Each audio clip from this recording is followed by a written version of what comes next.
Hello and welcome to my channel. आप सभी का चैनल पर स्वागत है।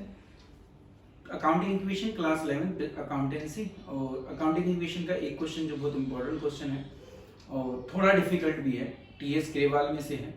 तो उसके साथ हम आज अकाउंटिंग इक्वेशन के प्रैक्टिकल क्वेश्चन को एंड करेंगे। तो शुरुआत करते हैं अपने क्वेश्चन की। क्वेश्चन ये है कि D Mohapatra commence business with cash by cheque, cheque का मतलब बैंक, गुड्स, मशीनरी, फर्नीचर। तो इतनी सारी चीजों के साथ मैंने बिजनेस स्टार्ट किया है। तो इन सब चीजों के साथ बिजनेस जब स्टार्ट हो तो हम कैसे एंट्री करेंगे ये देखते हैं। स्टार्टेड बिजनेस, बस यहां इतना ही लिखते हैं। अब जो जो चीजें वो लेके आया, देखिए सबसे पहले कैश लिखा है, फिर बैंक लिखा है, बाय चेक का मतलब, फिर बोला कि गुड्स भी हैं तो आप गुड्स भी लिख लीजिए, फिर बोला कि मशीनरी तो आप मशीनरी भी लिख लीजिए, फिर बोला कि फर्नीचर तो हम फर्नीचर भी लिख लेंगे। तो ये वो सारी चीजें हो गई और ये सब चीजें मिलकर क्या बन जाएगी, ओनर की कैपिटल। पहली एंट्री इसी तरीके से होती है, जो भी वो लाए वो सारी चीजें लिखो और प्लस कर कर कैपिटल में अमाउंट डाल दो। तो देखिए जो कैश है वो 50,000 है, चेक 1,00,000, गुड्स देखें तो 60,000, मशीनरी देखें तो 1,00,000 और फर्नीचर देखें तो 50,000। अब जब हम इसका टोटल करते हैं, 1, 1.5, 2, 10, 3, 10 और 50, 3,60,000। तो हमारा टोटल जो कैपिटल बनती है वो 360 बनती है। शायद इससे ज्यादा अभी तक किसी क्वेश्चन में नहीं आया था। टोटल एक बार दोबारा चेक कर लें, 1 और 1 2 3 और 360, ठीक है। तो इसके साथ ये एंट्री इस तरीके से हमारी पूरी हो जाती है फर्स्ट। अब हम सेकंड पर आते हैं, जो इसकी सबसे डिफिकल्ट एंट्री है, जिस वजह से क्वेश्चन लेना पड़ा।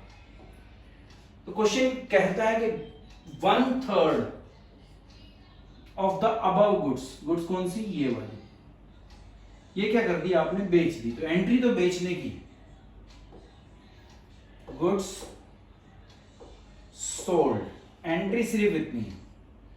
अब बेचने में आपको याद रखना है, मैंने बताया था आपको कि जब आप बेचोगे तो एक तो आपको कोस्ट प्राइस वो याद रखना है, दूसरा आपको जो है सेलिंग प्राइस वो पता होना चाहिए, और तीसरा जो मेरा रोल होता है वो होता है प्रॉफिट का। ये तीन चीजें मुझे चाहिए, ये ही तीन चीजें इसमें मेरे लिए थोड़ी सी डिफिकल्ट है। तो समझते हैं क्या डिफिकल्टी है। देखिए 60 की गुड्स हैं, 1/3 बेच रहे हैं, तो सबसे पहले तो 60 का 1/3 निकाल लीजिए। तो अगर मैं यहाँ 60 का 1/3 निकालूं तो इसका मतलब है कि आप उसको क्या करोगे, 1/3 से मल्टीप्लाई करोगे तो ये आएगा 20,000। तो सबसे पहले तो मुझे ये समझना था कि मेरी जो मैं बेच रहा हूँ उसकी कॉस्टिंग कितनी है। तो वो मुझे पता चल गई कितनी है, 20,000। तो आप सबसे पहला काम कीजिए कि वो 20,000 माइनस कर दीजिए। ये इसका सबसे सिंपल तरीका है। एंट्री डिफिकल्ट है, पर अभी आप जितना जितना मैं सिखा रहा हूँ अगर उतना सीखेंगे तो आप कर पाओगे काम, कोई डिफिकल्टी आपको नहीं लगेगी। पहला मेरा पोर्शन हो गया जितना उसने बोला कि 1/3 ऑफ द गुड्स सोल्ड, तो मैंने निकाल लिया वो 1/3 कितना है, 20,000।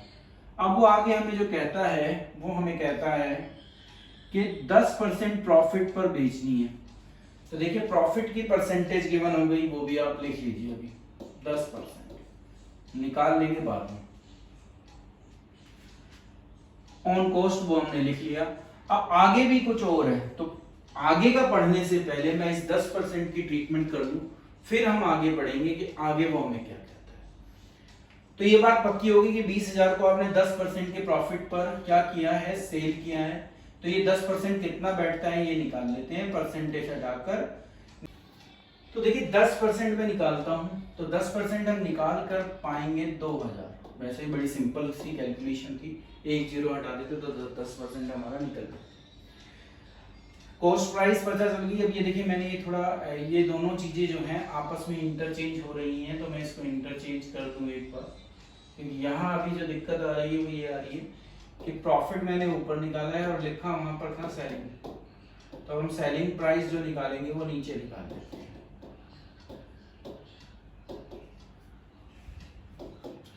तो प्रॉफिट मुझे पता चला कि कितना है 2000, कॉस्ट कितनी है 20।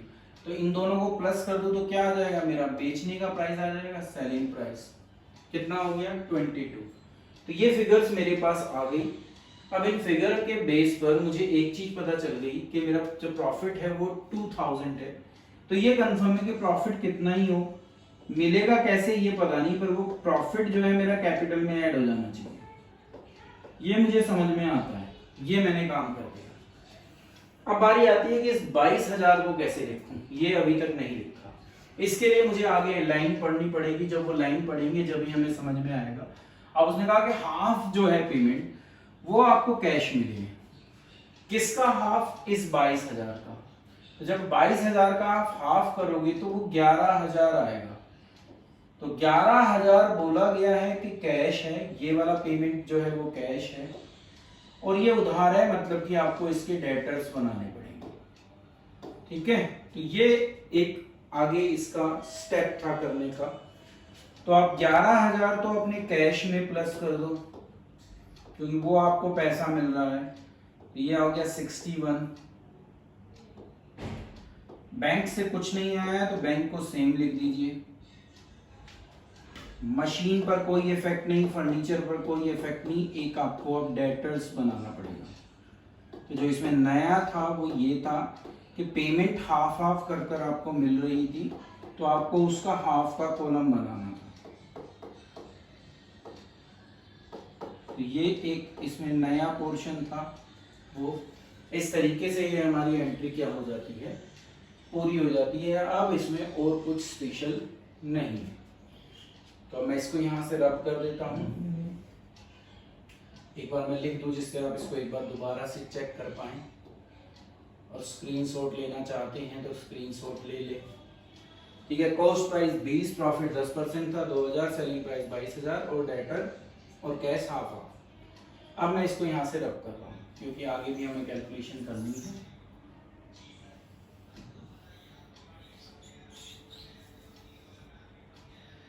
अब हम आती हैं अपनी थर्ड एंट्रीज पर।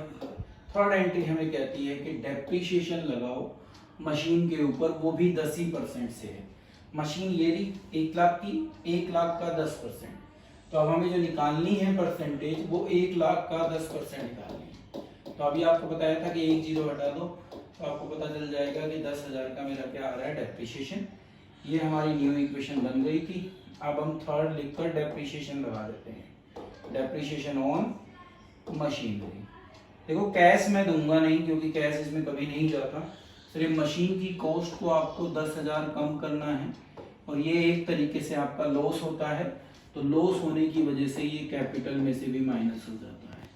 तो ये इसकी ट्रीटमेंट थी। डेप्रीशिएशन को एक एक्सपेंस के रूप में ट्रीट कर कर आप कैपिटल में से माइनस कर दो, और उस मशीन या जिस भी एसेट पर लगा है उसमें से भी माइनस कर दो। बाकी चीजों पर कोई इम्पैक्ट नहीं पड़ता, तो बाकी चीजें सेम एज इट इज उतर जाएंगी।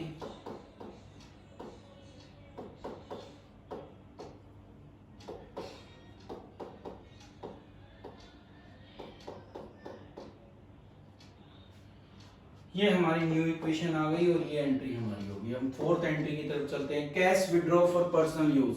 तो ये आपको बता रखा है कि ये क्या कहलाता है, ड्राइंग। तो आप क्या लिख देंगे यहाँ पर, ड्राइंग। ड्राइंग जब क्योंकि विड्रॉ हो ही रहा है तो ये पता चला कि आपका कैश निकल रहा है, 10,000 यहाँ से माइनस कर दो, बाकी यहाँ कोई इम्पैक्ट नहीं आने वाला। तो जो फिगर्स हैं वो एक जैसी यहाँ पर उतर जाएंगी।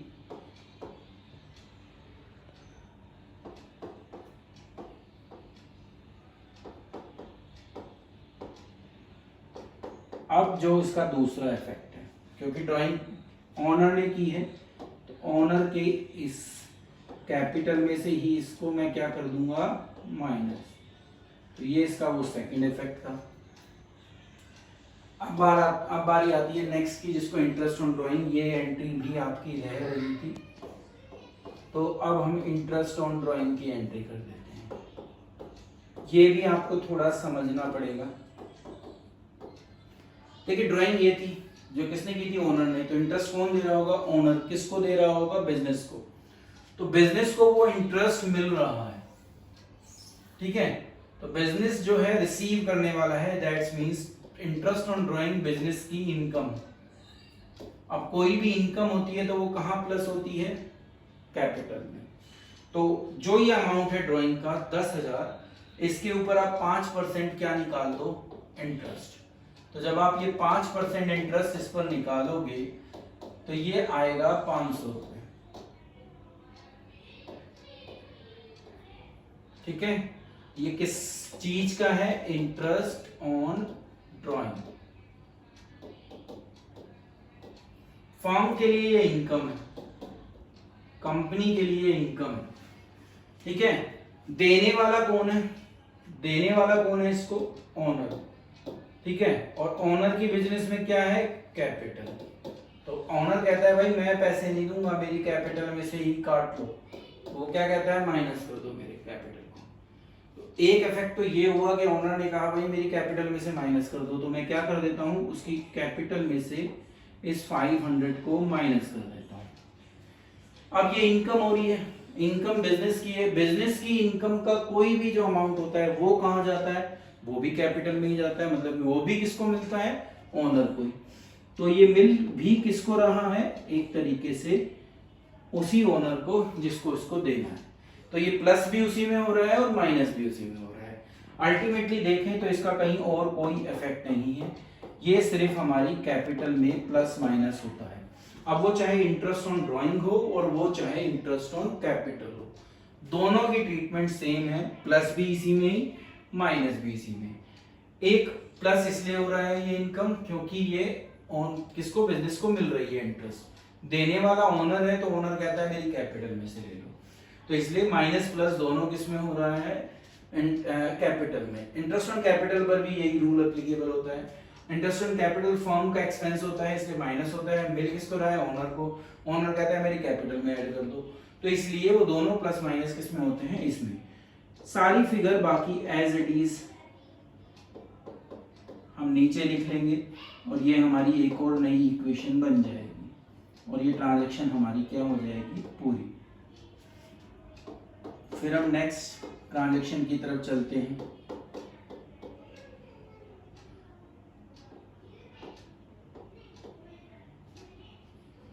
ये हमारी एक और न्यू इक्वेशन आ गई, एक न्यू इक्वेशन ये आई थी। 6 पर पहुंचते हैं। आप कहा कि गुड सोल्ड टू गुप्ता,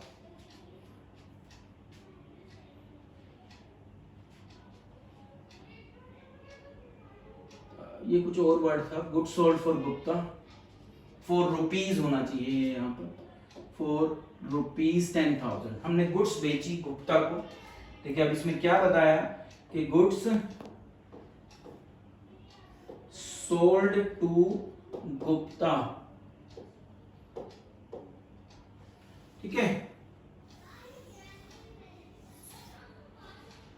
10,000 की बेची और उसके अगेंस्ट में आपने बिल रिसीवेबल ले लिया और वो 3 महीने का है।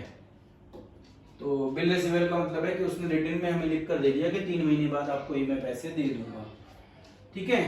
तो अब मेरे लिए सिर्फ क्या इंपॉर्टेंट है, गुड्स अभी मैंने बेची है और बिल रिसीवेबल मुझे मिला है, मतलब कि पैसा तो मुझे नहीं मिला। तो ये पक्का हो गया कि कैश में कुछ नहीं आया। हाँ, मेरी गुड्स जरूर बिक रही हैं। अब मैं वही जब भी बेचता हूं तो मुझे 3 चीजें देखनी होती है, एक कॉस्ट, एक प्रॉफिट या लॉस और एक सेलिंग प्राइस। अब अगर इसमें देखें तो कहीं पर भी ये नहीं बताया, किसी भी उसमें ये तो बता दिया गुड्स बेची, अब वो कितने की थी ये नहीं बताई। एक चीज दे दी कि 10,000 में बेची। तो जब ऐसा कभी भी कोई क्वेश्चन आए तो आपको उसकी कॉस्टिंग भी उतनी मांगनी है, क्योंकि मुझे नहीं पता प्रॉफिट कितना है। तो प्रॉफिट वाले को उस समय फिर ऐसे केस में हम इग्नोर कर देते हैं और selling price is equal to cost price हो जाता है। तो इस केस के अंदर हम क्या करेंगे, गुड्स को 10,000 से कम कर देंगे, ठीक है। पैसा मुझे मिला नहीं, मुझे क्या मिला उसके बदले में, BR, बिल रिसीवेबल। तो आप पूरा लिख लेना, मैं छोटा लिख रहा हूं। बिल रिसीवेबल का कॉलम बना दूंगा और ये पैसा मैं उसके अंदर शो कर दूंगा।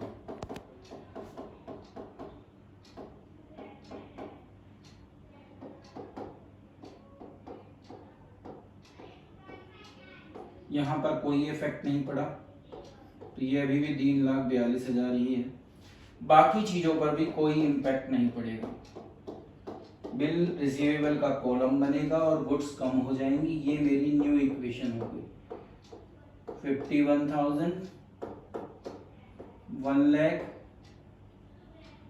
यहाँ कम हो गया, ये हो गया 30,000, ये 90, ये 50, ये 11 और BR 10। तो ये आ गई हमारी फिगर और ये एंट्री हमारी कंप्लीट। अब हम लास्ट एंट्री पर पहुंचते हैं इसकी। अब कहा कि जो गुप्ता ने बिल दिया था 3 महीने का, वो टाइम पर उसकी पेमेंट कर रहा है। तो अब आप बिल रिसीवेबल के अगेंस्ट पेमेंट रिसीव कर रहे हो, तो आप लिखोगे रिसीव्ड पेमेंट,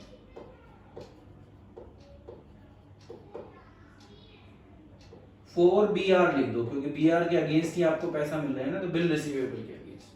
अब देखो यहाँ तो आप बता ही दिया कि पैसा आप रिसीव कर रहे हो, दैट्स मींस पैसा आपके पास आ गया, तो आप 10,000 यहाँ प्लस कर दो। किसके अगेंस्ट मिला? इस बिल रिसीवेबल के, तो इसको खत्म कर दो, क्योंकि अब इसमें पैसा मिल चुका है, तो अब इसकी कोई वैल्यू नहीं रह जाती। तो आप बिल रिसीवेबल को 0 कर दोगे और अपने कैश को 10,000 बढ़ा दोगे, और इस तरीके से आपका ये क्वेश्चन भी क्या होता है, समाप्त होता है।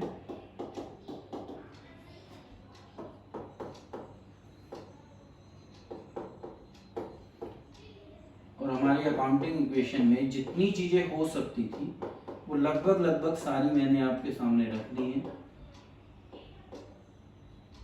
ऐसा कोई पार्ट नहीं छोड़ा जो मैंने अनटच छोड़ रखा है। अब ये क्वेश्चन और करेंगे सो दैट हम और थोड़ा सा इम्प्रूव करें, पर इस क्वेश्चन का ये पूरी सॉल्यूशन है। डिफिकल्ट है, इससे डिफिकल्ट हमारे उसमें कोई क्वेश्चन नहीं है। तो अब हम नेक्स्ट क्वेश्चन की तरफ चलते हैं और अपने नेक्स्ट क्वेश्चन, तो चलिए एक नया क्वेश्चन देखते हैं अकाउंटिंग इक्वेशन के ऊपर। क्वेश्चन नंबर वैसे 7 है, क्योंकि ये मेरे क्वेश्चन है जो मैंने बना रखे हैं। आपके लिए एक नया क्वेश्चन है। तो ये नया क्वेश्चन कहता है कि हमें विपिन ट्रेडर है और उसकी कुछ इंफॉर्मेशन नीचे दी है, हमको देखना है कि उनको एसेट, लायबिलिटी, कैपिटल वगैरह में हम कैसे शो करेंगे with the help of accounting equation. तो बताना हमें अभी भी क्या है अकाउंटिंग इक्वेशन। पहली एंट्री जो है वो वही फिक्स है, कुछ नया नहीं है। जितने भी क्वेश्चन हमने अब तक करे हैं सब में यही हुआ है कि हमने बिजनेस को स्टार्ट किया है। तो जब हम बिजनेस स्टार्ट करेंगे तो कैश के अंदर वो अमाउंट लिख देंगे जो कैश में आया और उसी को कैपिटल में लिख देंगे। ये हमारा बिजनेस स्टार्ट करना हो गया। अब उसने कहा कि परचेज गुड्स फॉर कैश, तो आप क्या कर रहे हो? गुड्स को परचेज कर रहे हो सेकंड एंट्री में। अब लिखा है कि वो कैश में है, तो आप लिख दो कैश में। जब आप कैश में खरीदोगे तो आपके पास से कैश चला जाएगा, कम कर दो, और गुड्स आपके पास आ जाएंगी, कॉलम बना दो। ये हम एज यूजुअल जो अभी तक कर रहे थे वही काम है, हमारी कैपिटल पर कोई इंपैक्ट नहीं पड़ेगा। तो कैश 75 रह गया और जो गुड्स हैं वो 50,000 होगी और कैपिटल मेरी 1,25,000, मेरी 2 एंट्री होगी। तीसरी एंट्री में कहा कि फर्नीचर परचेज किया, तो अब आप न्यू इक्वेशन बनाकर फर्नीचर परचेज करवा दो। अब यहां पर एक चीज इंपॉर्टेंट है कि ये लिखा है कि नाम लिखकर छोड़ दिया है, दैट्स मींस उधार है, ठीक है। तो आप इसलिए क्रेडिटर का एक कॉलम बनाओ और ये क्रेडिटर आप लिखो किसके लिए हैं? फर्नीचर के लिए। तो क्रेडिटर फॉर फर्नीचर, और इस कॉलम में जितना भी अमाउंट है वो शो कर दो। फर्नीचर एक एसेट होती है, तो आपको एक एसेट में कॉलम भी बनाना पड़ेगा फर्नीचर का, और वो 10,000 वहां दिखाने पड़ेंगे। इस तरीके से हमारी फर्नीचर की भी ट्रीटमेंट समाप्त होती है। नेक्स्ट एंट्री की तरफ हम बढ़ते हैं।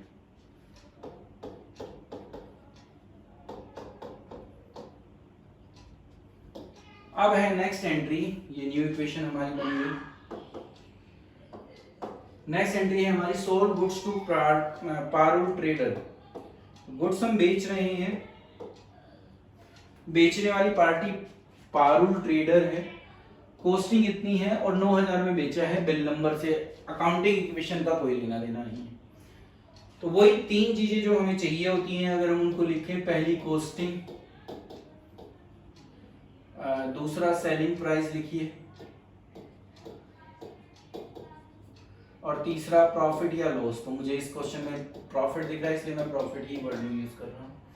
7000 की कॉस्टिंग है, 9000 में आप बेच रहे हो और दोनों का डिफरेंस जो है 2000 का प्रॉफिट है। तो देखिए आपको पता है कि कॉस्टिंग जो है वो गुड्स में से माइनस होती है, तो आप गुड्स में से माइनस कर दो। ठीक है, sold goods to Parul trader यहाँ पर लिख लेना, क्योंकि नाम की इंपॉर्टेंट है, आपने पेमेंट नहीं दी है अभी। तो आप पारुल ट्रेडर का यहाँ पर या क्रेडिटर का यहाँ पर कॉलम भी बनाएंगे, वो पैसा आपको उसके अंदर शो करना पड़ेगा। पारुल ट्रेडर को कितने में बेच, गलत बन गया यहाँ पे, ये मेरे डेटर्स हैं, तो हम कॉलम यहाँ पर बनाएंगे डेटर्स का। आपको ये पैसा डेटर से लेना है। पारुल ट्रेडर मेरा डेटर है 9000 का, वो यहाँ पर लिख दूंगा। और जो ये 2000 का मेरा प्रॉफिट है, हमें पता है कि प्रॉफिट कहाँ जाता है, कैपिटल में ऐड होता है, तो आप इसको यहाँ पर ऐड कर देंगे। तो इस तरीके से इस एंट्री की भी ट्रीटमेंट हमारी समाप्त होती है। न्यू इक्वेशन निकाल लेते हैं हम।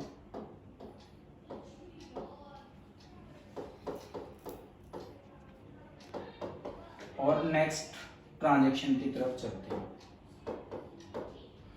नेक्स्ट है पेड कार्टेज। सिंपल है, एक एक्सपेंस है जो पे किया गया है, तो आप क्या कीजिए, 100 रुपीज का कैश कम कर दीजिए क्योंकि पैसा जा रहा है, और एक्सपेंस है इसलिए कैपिटल में से माइनस होगा, बाकी किसी चीज पर कोई इम्पैक्ट नहीं पड़ेगा।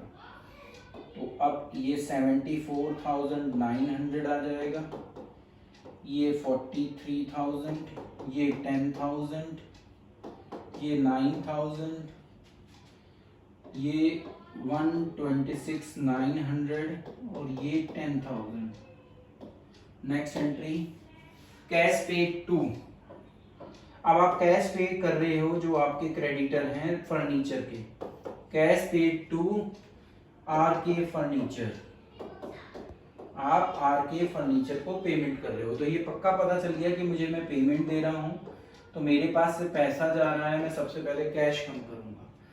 उसके बाद उसने कहा कि फुल सेटलमेंट हुई है, तो आप जितने की लायबिलिटी है उसको खत्म करो, देखो फुल सेटलमेंट लिखा हुआ है, तो आप पूरी नील करोगे, अब उसको कुछ भी मुझको नहीं देना होगा। तो 9,700 और 10,000 का जो डिफरेंस है वो आपका प्रॉफिट हुआ है।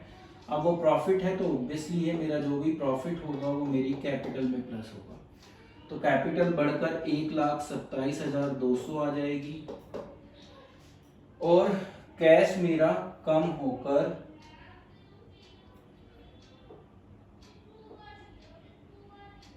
65,200 हो जाएगा। बाकी चीजों पर कोई इम्पैक्ट नहीं पड़ेगा, वो जितनी हैं हम उतनी ही शो कर देंगे।